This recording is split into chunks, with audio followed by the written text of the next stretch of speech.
कभी भी कहीं भी किसी भी वजह से तुम्हें डर लगे, घबराहट हो, तो क्या करूं क्या करूं क्या करूं, ये नहीं सोचो। गहरा श्वास भरो,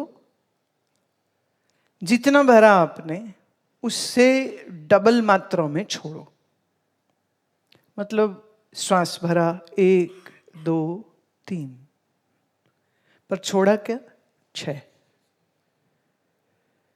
per second, 1 2 3 in, and then 1 to 6 should be the count of your exhalation. If you do the double exhalation in span of just maybe 10 minutes, your whole system will be relaxed and you will be calm and cool.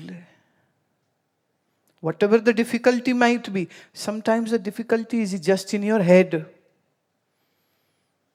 not outside. But when our mind gets agitated, our body gets agitated, then it's a very difficult case. In my school, when I used to go to give my exams, one of my Swamiji said that once you receive the question paper, be calm. Now everybody in my class is bothered about, what is going to happen? Will we fail? Will we pass? What will we do? How will we do? And here I am sitting. This started from 6th standard onwards, right? From 6th to 10th in school, then in my bachelor degree in college.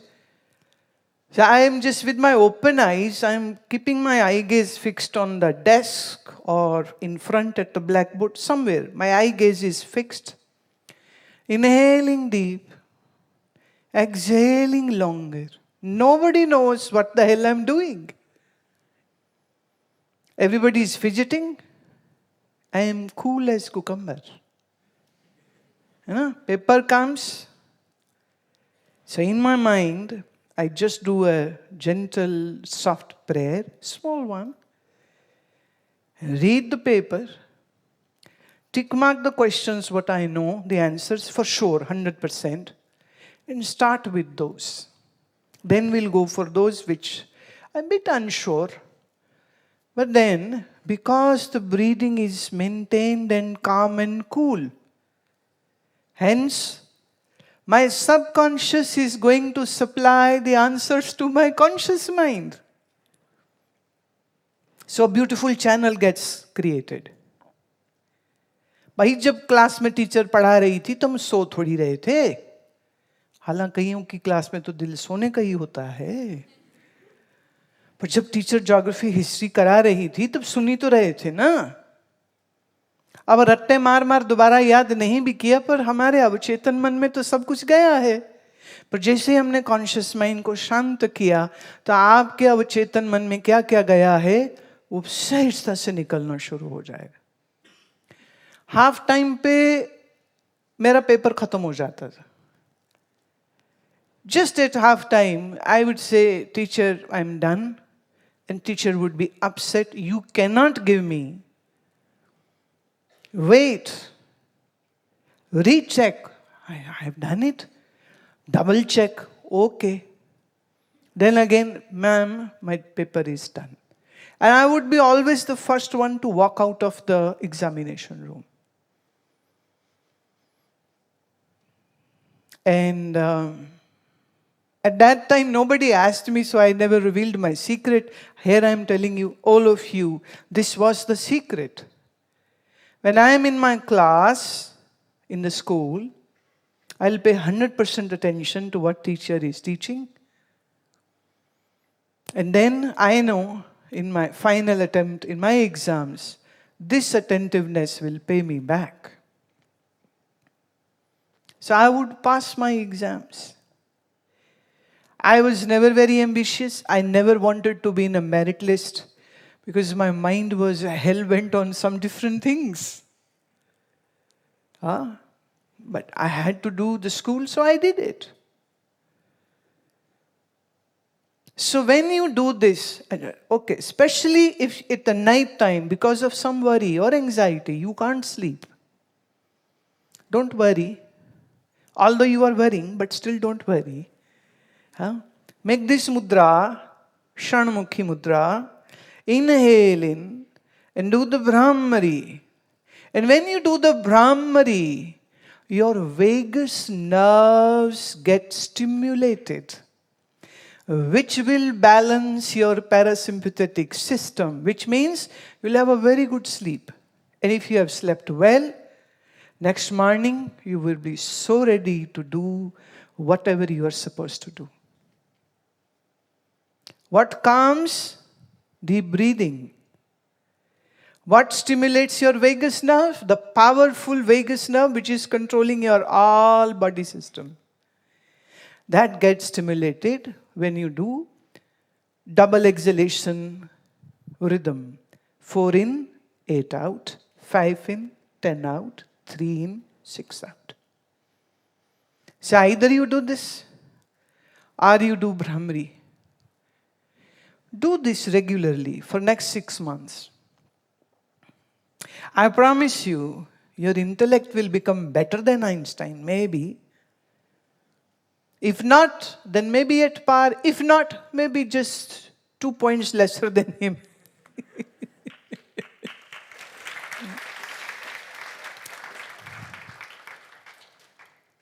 Be great by doing these practices.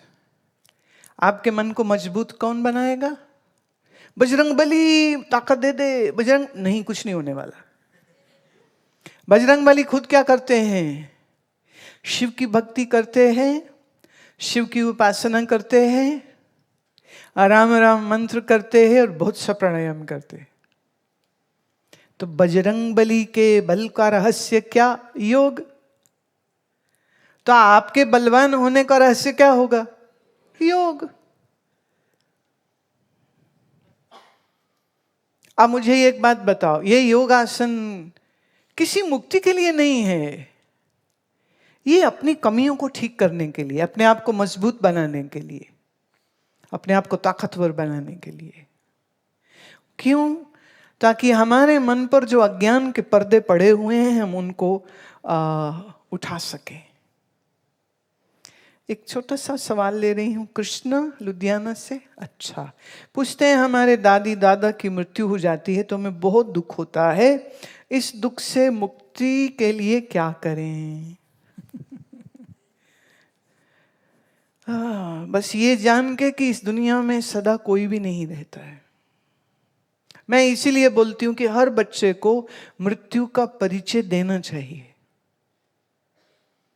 हमारे क्या है ना, जन्मदिन हो, कोई खास दिन हो तो सारे बड़े बुजुर्ग लगे होते हैं. तुम जियो हजारों साल, है ना. साल के दिन हो, क्या गप मार रहे हो तुम. और ये 1000 साल जीने का आशीर्वाद देने वाले खूब 70 में टाइम हो जाते हैं.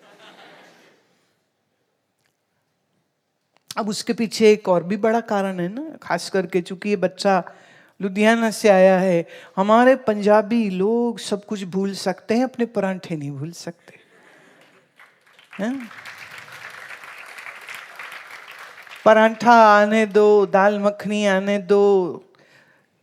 कोई कह रहे थे, कहता है कि भाई हम पंजाबी होते, हम डाइट कब करें? ये बताओ. नवंबर दिसंबर जनवरी में ठंड बड़ी पड़ती है तो फिर दाल की पिन्नी तो खानी खानी है. दाल का हलवा खाए बगैर तो शरीर में गर्माई नहीं आनी. मार्च अप्रैल आता है तो इस मौसम में हम जो है, बसंत आती है तो बोलो मीठे चावल पीले नहीं बना के खाएं, खाने पड़ेंगे. फिर आ गई होली तो होली में गुजिया नहीं खाएंगे, वो तो खानी पड़ेगी. फिर आ गई गर्मियाँ तो गर्मियों में आम नहीं खाए तो क्या किया, फिर आम खाएंगे. फिर आ गई बरसात, बरसात में मालपुड़ा खीर, बोला ये नहीं खाया तो क्या खाया. और फिर आगे सितंबर, जय हो माता रानी के आगे जगराते और आगे नराते. तो पूड़ी हलवा आलू नहीं खाया तो क्या किया. अक्टूबर में आ गया दशहरा, आ गई दिवाली, मिठाई नहीं खाई तो क्या किया है. और फिर घूम फिर के आ गया नवंबर दिसंबर जनवरी, तो साग मक्की घी डाल के नहीं खाया तो क्या किया. तो बोलो आप बताओ, हम डाइट करें तो कब करें? तो पंजाबी डाइट नहीं कर सकते। पर प्रॉब्लम ये है, ये सारे तुम्हारा खाया हुआ माल ट्रांसफैट जाएगा तुम्हारी धमनियों में, कोलेस्ट्रॉल बन जाता है, 40 तक 45 तक आते आते बीपी हाई, डायबिटीज, और दोनों चीजें आ गई तो देर नहीं लगेगी हार्ट प्रॉब्लम आते ही। कई कहेंगे कि खा पी के मरेंगे, खाएंगे जरूर। और फिर उनके साथ यही होता है, वो खा पी के एक दिन सीधे ही हार्ट अटैक गए। की होया? बोले पापा जी परोठे खा रहे थे। वही पराठा खाते खाते हार्ट अटैक हो जाता है। बहुत ज्यादा चीनी खाते हैं, प्रोसेस्ड है। White sugar is a poison, white salt is a poison, white rice is also not very good. And now I'm very happy to say this. You are the first ones to know. We have specially asked our some farmer friends to grow a red wheat for us, which will not cause any inflammation in the body, hence no diabetes, hence it won't cause other problems. And it is in the process, and very soon that will be made available to all the people who come and stay in ashram. They'll be eating this very nutritious red wheat, which is 150 years old. This is what India used to eat. And now we are bringing it back. I have been eating millet myself from last 3-4 years almost. So now we eat millet, we eat this red wheat, and we make our own cold pressed oil over here. Are you aware of this? Coconut, sesame, mustard, even flaxseed if needed, even the almond oil. So we have our own cold pressing machine, which these Swamis had designed themselves and got it made in West Bengal in one of my disciples' place. If you are not aware of what you are eating, then you are inviting death and diseases. And a very, very important thing, and that is once a week, if possible. I'm not saying for very young ones, those who are plus 18, I'm saying for them. If you are 18 plus, then once a week, go for total water fasting. We have Radhika here. She lost almost 18 kg weight in 2 months' time by doing water fasting. 2 water fast per week. And she lost almost 18 to 20 kilograms of weight. And rest of the days, she's eating the 2 meals which we eat. Whatever is being cooked, she will. Of course, no fried food. And she lost so much weight. Why it is important to do fasting? Because with fasting, your metabolism gets revved up, becomes very strong. And your body fixes all the wear and tear of your body, all the extra toxins are flushed out. But if you are not taking care of yourself and eating all the processed food and trans fat, then actually you hate your own family members and you don't want to live long to be with them. So tell your dadi and dada, or nani or nana, or mom or dad, please control your food intake. That's good for them, and then we can have them with us for a longer time. Although everybody is destined to die one day, right? But we should take care of our health. So when you go back, my dear Krishna, you will teach your family this, right? Very good boy.